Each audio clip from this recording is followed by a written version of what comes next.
Hey folks, Kilt-Man here, Kilt-Man, at your service.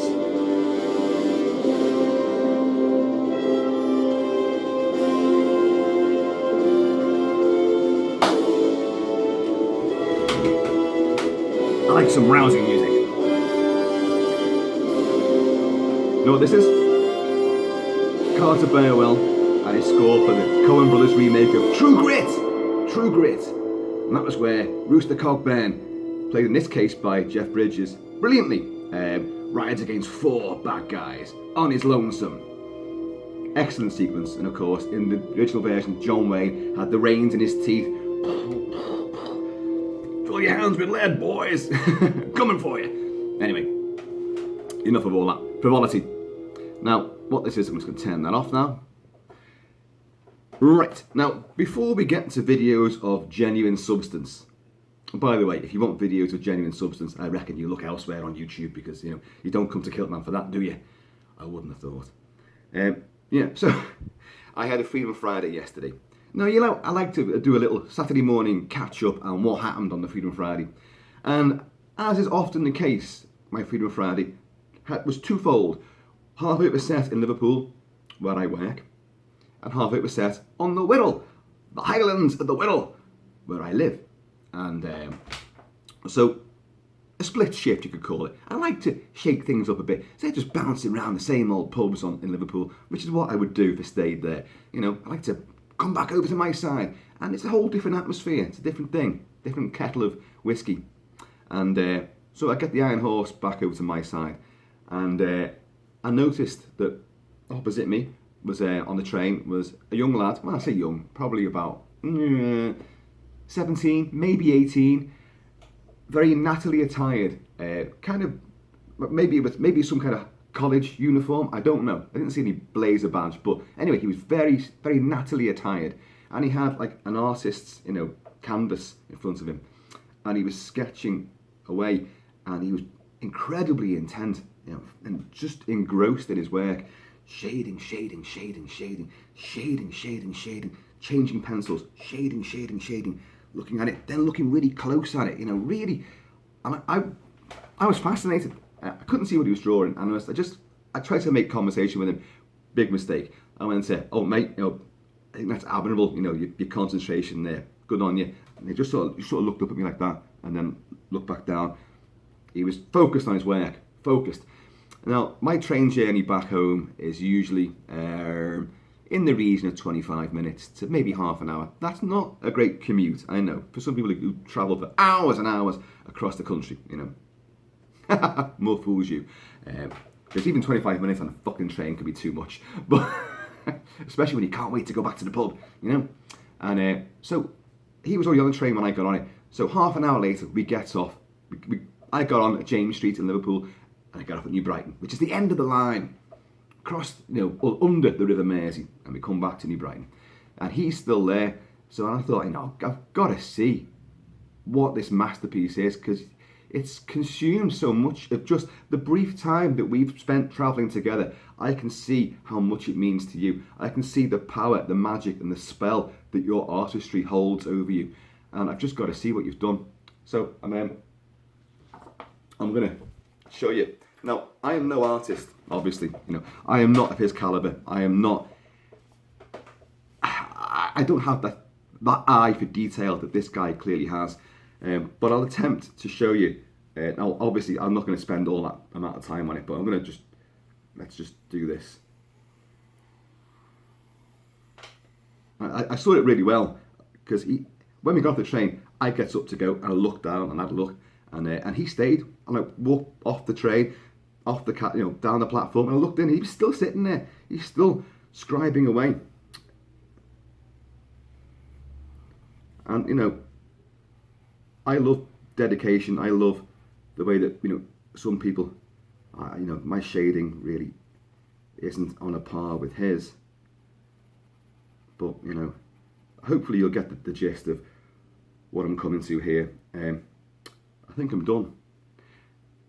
In the half hour, and don't forget, he'd already started this picture, this glorious illustration, before I'd encountered him. But when I looked down on his sketch pad, this is what I saw. I don't know if you can see that particularly well. I know I haven't got the same sort of calibre of artistry that he clearly has, but you know, he took at least half an hour to come up with that.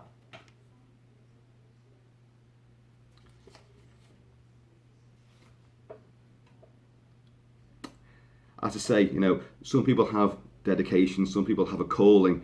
Clearly his is artistry. Maybe he'll start designing puppets for Jim Henson. Maybe he'll even, you know, go into doing pornographic illustrations. Because that to me is a dick with two eyes. But there you go. Anyway folks. So that was that. That was a bit of weirdness there. What else was I going to tell you? There was something else. I have forgotten. But just to wrap this up, because I will obviously explode into the good stuff, you know, in a wee while after I took the dog out and had another couple of whiskies. Hair of the husky, you might say. My daughter, Kilt daughter, Lucy, is about to attempt to go and see It Chapter 2 at the flicks. Now, she's only 12 years old and the film is rated 15. Not an issue. You know, I was seeing X-rated movies back in the late 70s when I'd be, 9 years old. The Phoenix Cinema, I have spoken about this before. I went to school with the daughter of the people who own the Phoenix Cinema. It's now gone. The Phoenix was called the Gaumont, and it got bombed during the Second World War. It was blown to smithereens. But like the Phoenix rose from the ashes, the cinema was rebuilt from the rubble, and they called it the Phoenix. Only had 2 screens. It was a fucking flea pit. There were fights and knifings there aplenty. It was all part of the fun. You had an intermission, fucking curtains, you know, the Pearl and Dean adverts, all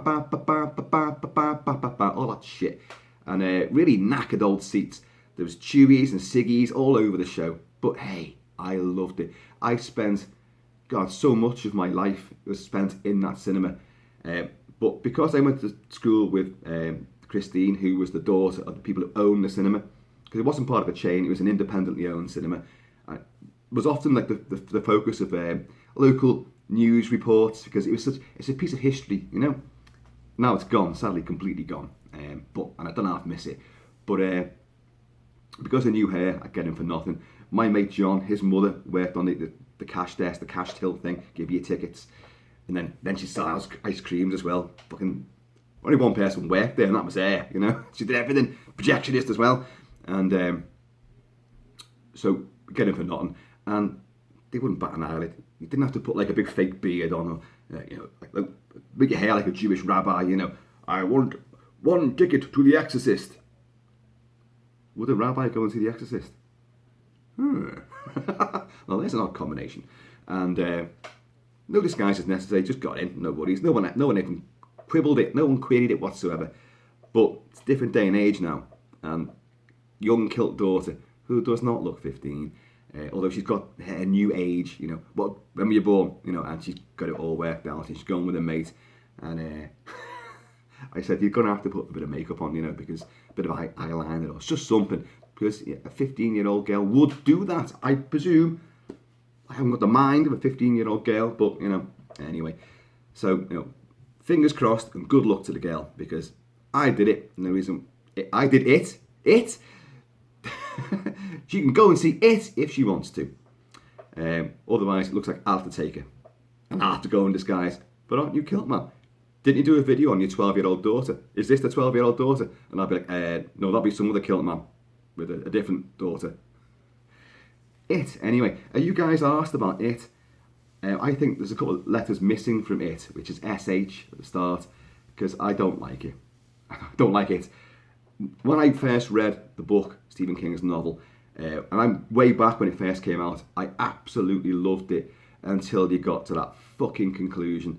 And how much coke was he doing? You know, you've got to have sex to kill off a cosmic spider. Oh, fuck off. You know, no. And then that really slipshod TV miniseries that came out. I mean, you had Salem's Lot, which is fucking awesome. And then they brought out a TV miniseries of It. You know, fucking hell, that was, apart from, you know, Tim Curry playing Pennywise, who is brilliant, and Pennywise is a great villain. He's a superb, monstrous entity, without a doubt. But his true fucking origins and his true nature, bullshit. It is shit. So, folks, I'm hoping she gets in, because I don't want to sit through that fucking tedium. No, I know you guys probably love it, but, you know, good luck to you. And I've remembered what I was going to tell you about initially, right? Now, and it does have a connection to it. Can you see just over there, the edge of that table, the breakfast bar? When I come down before, there was an incy-wincy hanging off that, midway between the floor and the actual worktop. And he was trying to get to the floor. Well, actually, we weren't sure, was he going up, was he going down? Even this guy didn't have a fucking clue. And he crawled to the top, and he couldn't get over the edge. And he's quite a big spider with some strange markings. Now, I'm a founder believer that if you've got a spider with strange markings, that you've got some trouble on your hands, you know? And don't let that fucker bite you. Now, I don't mind spiders. Well, I'm not their biggest fan. In fact, thinking about it, no, I'm fucking terrified of spiders. I am. But if they're doing their own thing, I don't mind.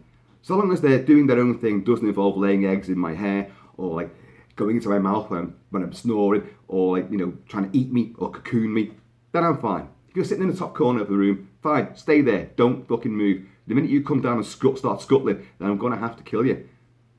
I'm sorry, it's me or you, and that's the way it's going to be. But this guy seemed very intent on what he was doing, either up or down. So I left him to it. And then I went down to the side and I made myself one of these. You know, the thing I always have beside me when I'm doing a video, and I always forget about it, and then I pick it up at the end and it's fucking stone cold. Anyway, so he then made up his mind and he come down to the floor, and I watched him and I thought, okay, this reminds me of Robert the Bruce. You know, Robert the Bruce sitting in the cave, watching a spider trying to get across. If you don't succeed at first, try again. Hence his ongoing rebellion against the English.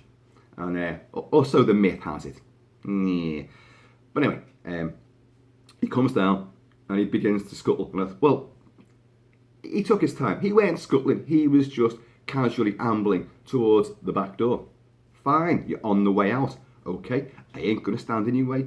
And I thought, I've kind of got a rapport with you. I've got to know you over the last few minutes. So, you know, I don't mind you because you're heading outwards. That's fine. So I stepped aside for him and he just ignored me and he kept on walking. I thought, you know what? I actually don't mind you at all. So I resisted the urge to boot him up the arse and, you know, send him looking into orbit. And I thought, okay, right. So I began to walk off.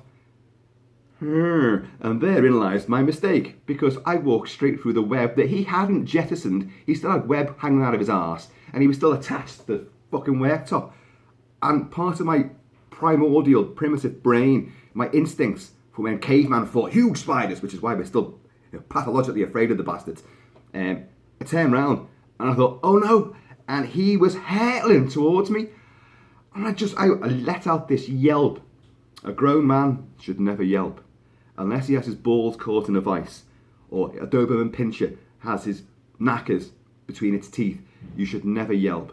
And I went, as this thing came hurtling towards me. But I also realised I'd walked through his web and I was dragging the poor bastard. So he wasn't running after me, although it did look like that. He was just being dragged by me. So I stopped and he stopped, and then he began to walk away. So I went, trying to get me moved, whatever webbage was still attached to me.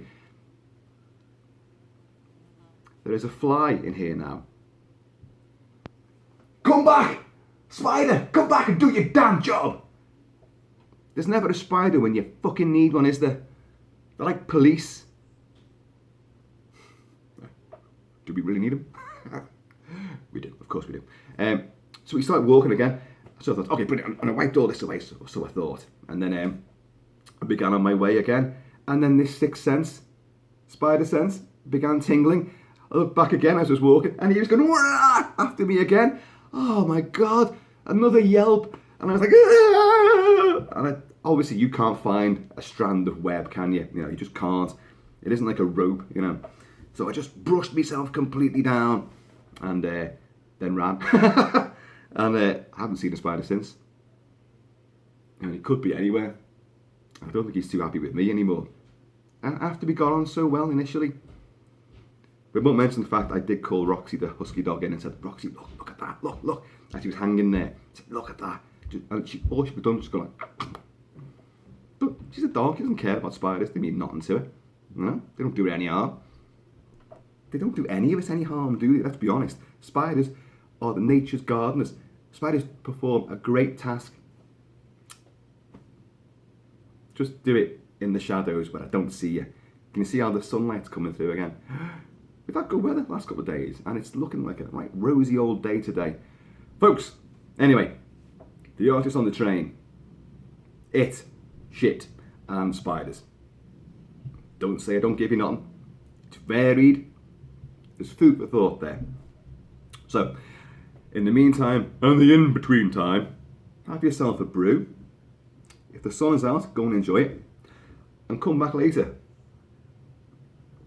Because there's something over there, somewhere over there, I'm going to show you in a wee while. So, in the meantime, later! Incy wincy spider, fucking bastard.